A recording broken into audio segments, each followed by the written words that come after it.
post 4th of July. Hope all of you had an amazing holiday. Our team was off, and I hope they all come back recharged and ready.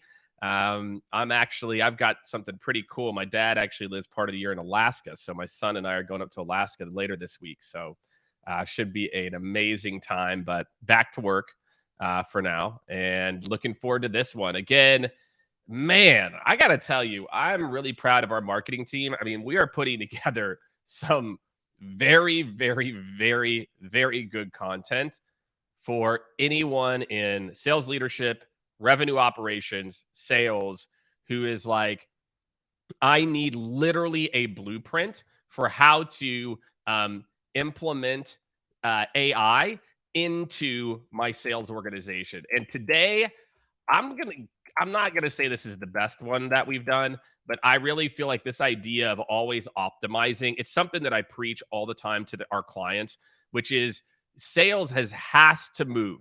I call it a consistent optimization versus occasional. It's one of my 4 C's of being an innovative leader. If you do not have a always optimizing mindset, like our friends in marketing who are optimizing ad performance on a weekly, daily basis. There are people that are running social media ads that literally let the ads run for 4 minutes, like 2 minutes, and then they take them down. But in sales, like we spend all this time building the perfect sequences or building the current process that we forget about optimization. Okay, and so today's session, as usual, make sure everyone drop your questions. Let us know where you're joining from as well too. So let's jump in. I've got here 7 ways optimize your process with technology and AI. I mean, this is like the blueprint for all of you. So I've got a ton of links I'm going to drop in here. I've got a ton of value add that I'm going to drop in here as well too. So get ready. It's coming. Okay, so number 1. Okay, if you are trying to optimize, of course, we got to start at the top of the funnel, even though I will say I think the top of the funnel optimization, I might get some flack from this from some friends and people I know. Top of funnel optimization with technology and AI is really important. Don't get it twisted. But there are a lot of other applications too. And I think too many organizations right now are focused on just this one, but I'm going to give you the 2, right? So if you are thinking about how do I better optimize my performance, particularly around outbound or lead gen, okay, number 1 is I want you to look at some of the tools that exist, okay? And what I mean by that is Lavender, Humantic, Reggie. Love Reggie. It's got like this amazing workflow. Some of the things the folks over at Lavender really cool as well too. There is absolutely nothing wrong with using one of these tools, okay, to help you, not do it all for you. This is so critical. My friends, look, we came from a world before sales engagement where we did 100% customized emails. Every email. Maybe I had some templates. I take that back. Then we got these sales engagement platforms and we started to just hit send all. We called it customization at scale. And it was literally just like company name, last name, industry. My friends, these tools are not to help you to hit send all. They are good. They can get you 70, 80% of the way there, 90. But what they should allow you to do is do higher quality research, not automate. Automation is not AI, okay? Do not get it twisted. So implementing an AI-powered tool, okay, I'm telling you right now, there's a whole bunch of them. We'll list them. Clearbit's got some stuff out, Zoom Info. There's Seamless, Lucia. Again, we've been playing around Lavender, and we've got a couple clients that are using that. Same with Reggie. So again, a lot of opportunity there. Again, but the key is in your implementation. Please promise me when you forward this to your RevOps leader, if you're a RevOps leader, you do not say, great, this is going to help us send 17 more emails a day. It's not. It's not going to help you. How about this? If you implement these tools the right way, it's going to help you send 0 more emails a day. But I think I can get your quality up 20 to 30% with them. Okay, so implementing an AI tool here is a no-brainer, but it's not to automate. I've said it like 15 times, so if you don't hear me by now, there's no hope for you. So anyway, number 2, okay, I'm going to stay with outbound. Again, I've got 7 for you. 7. Number 1 is implement an AI-enabled tool. Here's a link. We'll drop a whole bunch. Number 2, is you have to have reporting and a sequence committee set up that reviews and optimizes performance every other week or at least monthly. But some of you are like, what are you talking about, Jake? We look at it every 6 months. Yeah, it's why you're not seeing results, right? I hate to be that person. Outreach, obviously, we do a lot of work there. Sales Loft, also a lot of work there. There's a lot of other ones out there as well, too. Those are kind of R2. Outplay is a really good one for like really SMB type companies. Gong, if you're not aware, Gong just released a platform called Engage, which is also kind of new to the market. So for anyone out there, you have to have a regular process to review what's working, okay, and then create the space to make the changes. So look, not to kind of toot our horn. We do this all the time. We probably run 75 to 100 of these engagements as a managed service for companies every year. And I'm telling you right now, we've got a client. I don't think we have permission to use the name yet, but I will see if I can.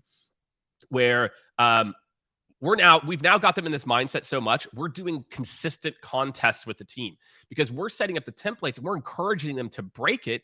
So then we can take back what's working and feed it back to the team and then break it and then feed it back and then break it and then So my friends, weekly or bi-weekly meetings where you're reviewing performance and putting together a roadmap for optimization. Any of your sales engagement tools can do a version of this, right? You can obviously hire a firm like ours as well too, or there's others that I really like and that you can hire as well. Okay, number 3. So let's move on from lead generation. Your number 1, your number 2, implement a tool and have a optimization cycle set up. Shocking. In order to optimize your processes, you have to have an optimization cycle, not this one-off campaign sprint that we do today.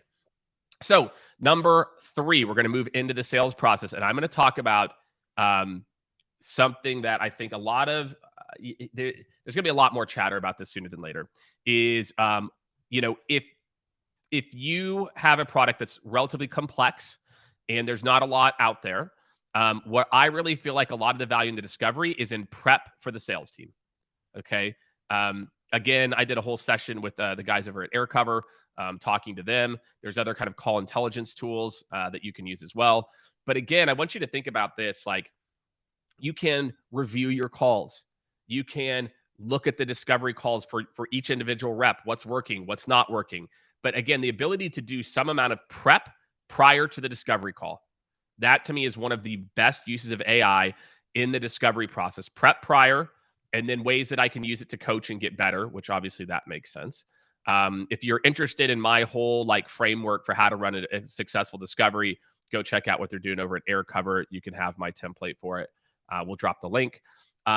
Or 3B, I love that we did this, is AI and chatbots. And again, it's chatbots, my friends, have been around for a minute. Drift, you name it, right? All these tools have been around. These tools aren't new. But now with real AI, these tools, again, can allow me to self-guide if I want to. And I'm telling you right now, a lot of the content I'm working on behind the scenes is all about, we have to have ways for high intent buyers to self-guide. They don't need the walls. They don't need ABC. My friends, it's okay to have a bot interact with someone. We're not getting rid of sales. One of my favorite uses of this, after they fill out a form. Why not, after someone fills out a form, you let them self-guide? We've got a tool in beta. If you're interested in it, please hit me up. And I can potentially get you on the beta that will allow people to actually guide themselves through a discovery prior to the first meeting. And I'm telling you, more and more buyers want to do this. Okay. So that's the discovery. Think prep, kind of number 1. That's kind of a no-brainer one. Then you can use some of these other tools to continue to improve your processes. And then, 3B is maybe you can skip parts of the discovery because they're not ready. Okay, here we go. Now let's get into this one. I think this is going to be a fun one, which is the demo, or how we talk about what we do.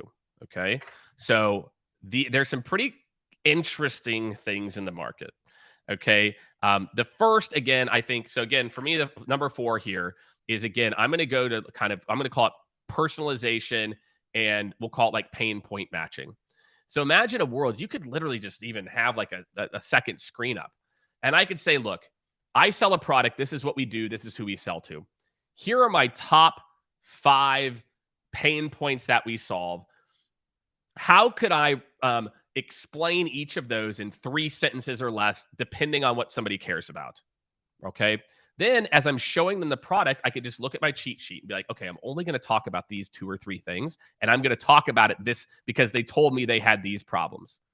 So, the ability to put together a customized, personalized feeling demo by just really quickly making sure you have the right prompts around matching product fit to role associated pain. So, each role is going to have different pains that you might solve for. To me, that's the number one. I did a whole session on this that you can go check out like 2 or 3 weeks ago. If you all don't know, your first time joining, every Monday I do a live. I did it on a Tuesday a few weeks ago, but usually it's every Monday at 11 Central. So please join along. So if you do that, we'll drop a link here. I did a whole session on how to generate your sales pitch here. But I feel like that's really the number one here. That obviously there's the prep use case, which I just gave before, but it's also like, I can train a rep on a lot of this stuff that I didn't even think it would take them forever, because then they can even role play with it. There's a lot of really cool things that they can do. Okay. Number 5. All right. So this is where it's starting to get real interesting, is like proposal generation. Okay. So there are AI tools here. Proposify, Pandadocs got some stuff, a couple here.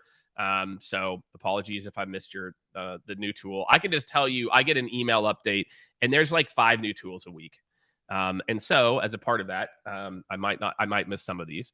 So they're going to be able to kind of take a look at some of the things that these tools or that the data that's getting pulled from these tools. How do I integrate that? I'm telling you, there's things like slides.ai and slides.ai. I can literally just like take notes and it'll put it in this like really basic PowerPoint. And there's a couple of other tools that are getting there that you can kind of download just text. And it will look at the text, the context. And then again, you can start to feed it templates to where it will just take your notes and turn it into V1. So just think, some of you may not be ready for that. The kind of the 5B. So 5.1 is, I think that you should start experimenting with some of these tools because they're massive. Again, you can create templates that just get auto-filled, and then you can go in and tweak. Again, I've talked about this before. AI isn't going to do all of it for us, but man, it can get us, down the path. The other way is, again, some of those pain point matchings, right? Some of those things that I've talked about a couple of times now. Okay, they're really interested in these 3 products. Write me the 3 bullets that would explain in their own words why this product is going to help them with this pain point. And then copy and paste that. And then so you just put that in your proposal. Like the front page is our business case reason. And literally, I'm telling you, ChatGPT crushes this. Okay. All right. Number 6, getting deals done. Getting deals done. I've got a 6A and a 6B. Okay. 6A is AI deal tools. Okay. Obviously, there's the Clarys of the world. There's they've been around for a while. Some of the cool things, like Outreach is doing some cool things. They've got a new product called Outreach Commit, which does some really cool stuff. Gong also has a new product out as well.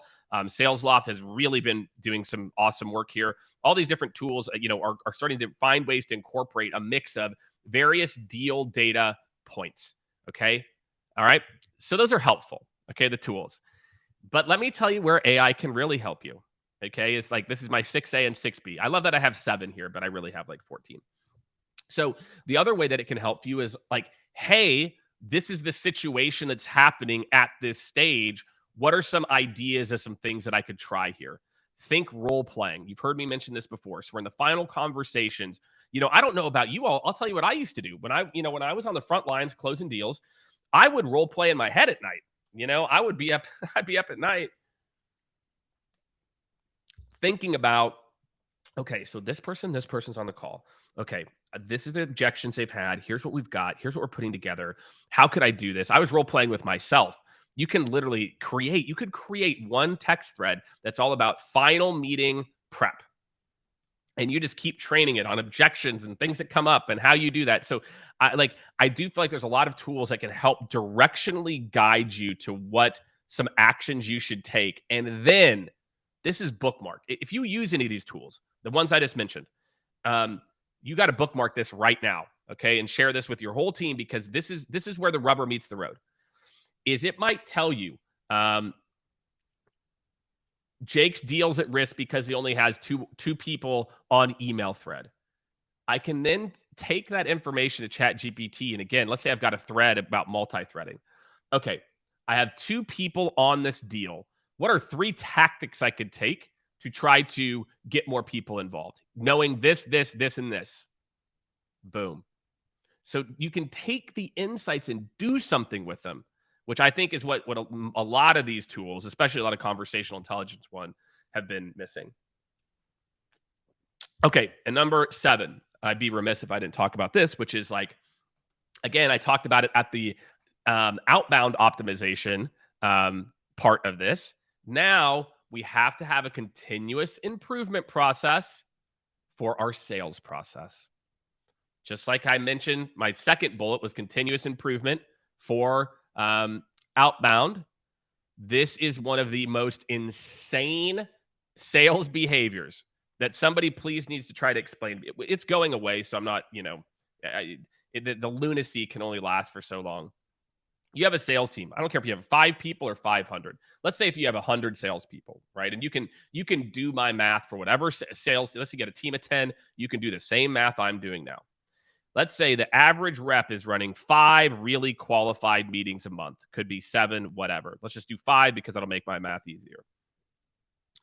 If I've got a team of 100, that means my team is doing 500 first calls, then maybe 350 second calls, and 200 closing calls, whatever. Again, I'm making up the numbers. You all can follow me along here. Team of 100, 5 qualified calls, trickle down my funnel to closing, 10, 20%. My friends, anytime you are pumping 500 data points through a system, you have enough data points to then optimize that process. If you're pumping 250 or 300 data points, and again, that means over a quarter, maybe you're doing, so you're getting thousands of data points, you should be fixing parts of your sales process on a regular, if monthly, if quarterly at worst case. Most of you, some of you, I'm literally talking about monthly. To a lot of people, it's like, Jake, how do we do that? I can do a whole other section or session on just that. But I can tell you, I'll give you kind of like 2 quick tips on how to think about this. Step 1 is you have to have a process in place to rapidly deploy small changes. And that could be, again, a committee that involves frontline leaders. Frontline leaders have to be involved because if they don't believe in the process, they'll reject it and they won't do it. A process that involves a data team that highlights areas we could optimize. And then again, it can't just be RevOps that makes these decisions. It'll blow up. But you've got a committee of sales and RevOps that reviews changes that should be made based on data of middle and top performers, and then micro ways to adjust your playbook to optimize for those.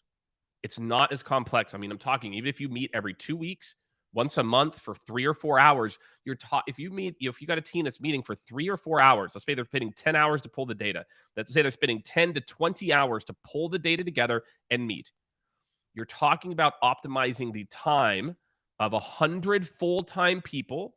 A full-time person, if they're not taking vacation, is 160 hours a month. So you're spending 10 to 20 hours. And again, let's just, let's do some very simple math for my friends out there. 160 times 100 is 16,000 hours. Do you think it is worth spending 20 hours a month to optimize 16,000 hours of sales performance? I think the answer is yes. So again, we have to move to this model. Our customer behavior is changing so quickly. You have to meet them with where they are. So my friends, those are my top 7 for you. Okay. Got 2 for you around outbound, implementing a tool, developing the weekly, again, it could be bi-weekly or monthly optimization plan. Number 3, again, it's a kind of a crossover between, potentially prep and, allowing people to actually interact and do some of the discovery that they want to self-guided up front. Okay, the demo, again, making your own cheat sheet about, okay, these are the things they care about. What am I going to highlight in the demo? in particular. Like you can have such better demos that feel personalized and customized based on what you heard. It's going to tell you the points to talk about and go from there. Number 5, building smarter proposals. Both the quality, again, I mentioned some tools, but the quality of how you can explain what your products do in their language, AI is really good at that. Okay. Next, closing deals. Again, proposals are a part of that. Looking at the data, where are deals stuck, and then getting plays for how to get them unstuck or over the finish line, role playing, etc. And number 7, the most revolutionary one, is we have to move away from this once every 3 years when we get a new sales leader, we build a new methodology. We have to take an always optimizing mindset to our sales process because our customer behavior is changing at an insane rate, and AI is going to help us do it. Take a breath, Jake. So that's what I got for you. All right. I hope this is an amazing Monday for all of you. Feel free to DM me. I mentioned, again, 2 things. 1, if your team's interested, again, I'm always down team to have a conversation. How do I actually build this optimization engine in my own org? Or if you're interested in exploring some of the ways that you can give people the ability to do some of this self-guide, hit me up. We've got a really cool thing that was in beta that I'd love to show some of you. So again, more qualified people, 2 salespeople with more information in hand seems kind of like a no-brainer. So that's what I got, everyone. Have a great rest of your week. Make sure, as usual, subscribe to the Modern Leader newsletter, and I will see you all on the next one.